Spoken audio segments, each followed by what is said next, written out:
परमेश्वराकडून तुम्हाला सन्मान जर मिळाला तर हे जग पण तुम्हाला सन्मान देईल, एवढं लक्षात ठेवा. जर परमेश्वराकडून तुम्हाला सन्मान नाही मिळाला, त्या माणसाला ह्या जगामध्ये झिरो व्हॅल्यू, काहीच किंमत नाही, कोणीच विचारणार नाही. जर परमेश्वराने तुम्हाला सन्मानित केलंय तर तो इतकं उंच करतो, इतकं मोठं करतो, लोकांचा, जगाचा तुमच्याकडे बघण्याचा नजरिया, दृष्टिकोन बदलतो.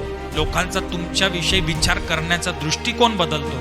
लोकांनी तुमच्याशी वागणूक करायचा दृष्टिकोन बदलतो. आणि परमेश्वराने तुम्हाला उंच केलेले आहे, परमेश्वराने तुम्हाला या जगात सर्वश्रेष्ठ मोठं बनवलेले, हे पाहून लोक तुमच्याकडे आकर्षित होतात. जो सुज्ञपणाने वागून दया आणि धार्मिकता यास अनुसरून वर्ततो, देवाची धार्मिकता, भय, भीती त्याच्यामध्ये आहे, आणि परमेश्वराला घाबरून एक धार्मिकतेचं, एक कृपेचं जीवन तो माणूस जगतोय, मेहनत पण करतोय, कष्ट पण करतोय, त्याला जीवन, धार्मिकता आणि सगळ्यात मोठं म्हटलेले सन्मान ही प्राप्त होतात.